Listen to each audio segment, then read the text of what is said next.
Terkadang, kita menjadi orang yang cenderung lebih mementingkan apa yang orang lain bicarakan tentang kita, daripada peduli pada diri kita sendiri. Apa itu self-care dan bagaimana cara melakukannya? Sebagian orang masih abai dengan self-care fisik mereka, padahal jika dilakukan selaras, self-care fisik dan mental dapat meningkatkan well-being seseorang secara keseluruhan, terutama di tengah masa pandemi seperti sekarang ini, di mana banyak orang rentan dengan keadaan mental dan fisik yang kurang baik. Oleh karenanya, self-care fisik pun menjadi bagian yang tidak terpisahkan dari self-care mental, dan begitu pula sebaliknya. Kita lupa menyisihkan waktu untuk diri kita sendiri, dan malah mementingkan pekerjaan. Intinya, tidak banyak waktu luang yang memang kita sediakan untuk diri sendiri. Misalnya setiap akhir pekan, kita terus saja sibuk studi atau bekerja, padahal ini bisa digunakan sebagai kesempatan yang baik untuk memanjakan diri. Misalnya Sun Mori atau Sunday Morning Ride, sekedar piknik bersama keluarga setelah lelah selama satu pekan. Hal-hal kecil seperti itu perlu kita lakukan sebagai apresiasi untuk diri kita sendiri. Hal ini dinamakan juga sebagai self-care. Yuk kita bahas lebih lanjut, apa itu self-care?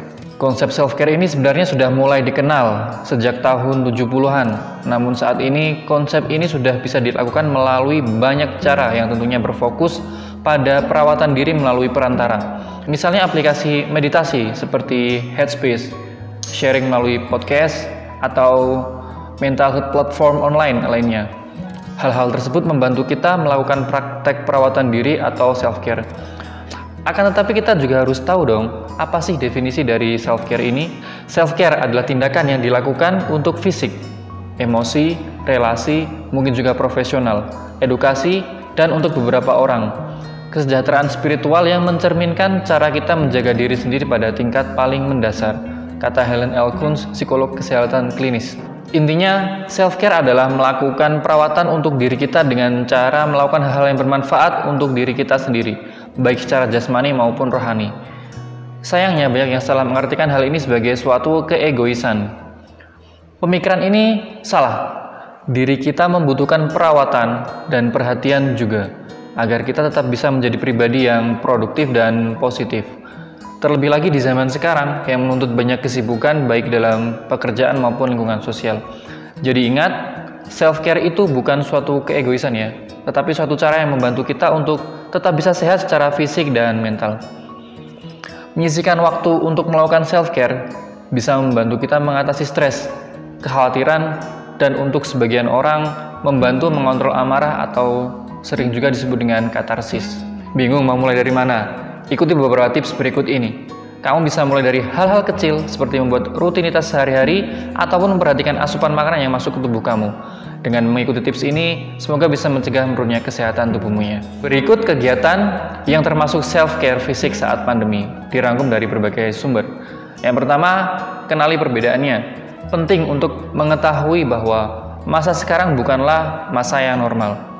Adaptasi memang perlu, tapi perlu diingat bahwa masa seperti ini tidak akan terjadi selamanya. Berikutnya, membuat rutinitas. Tubuh dan pikiran kita akan menjadi lebih rileks jika ada jadwal yang teratur yang menata hidup kita. Kita bisa mulai dengan membuat jadwal rutin untuk kegiatan sehari-hari dengan waktu yang spesifik. Berikutnya, menata tempat yang spesifik untuk studi atau bekerja dari rumah. Usahakan untuk menghindari tempat tidur sebagai tempat kerja dan buatlah batasan yang kuat antara urusan rumah dan pekerjaan. Berikutnya, manfaatkan waktu istirahat makan siang dengan baik. Gunakan waktu istirahat pada siang hari untuk power nap atau makan makanan yang dapat merecharge energi tubuh kita. Berikutnya, lebih memperhatikan asupan makanan yang masuk ke tubuh. Upayakan untuk makan makanan bergizi yang kaya akan karbohidrat, protein, dan mineral. Jika dirasa perlu, mengonsumsi multivitamin juga dapat menolong memelihara kesehatan tubuh. Berikutnya, banyak bergerak. Melakukan olahraga kecil-kecilan dapat menjaga tubuh agar tetap bugar. Selanjutnya, utamakan tidur atau istirahat. Tidur yang cukup dalam rentang jam yang normal dapat membantu otak untuk beristirahat sejenak dari berpikir. Otak rentan untuk mengalami overthinking ketika seseorang masih terbangun pada dini hari. Dengan menjaga kesehatan fisik selama masa pandemi, kita dapat menolong diri kita sendiri untuk mencegah menurunnya kesehatan fisik maupun mental kita. Don't forget to take enough care of yourself.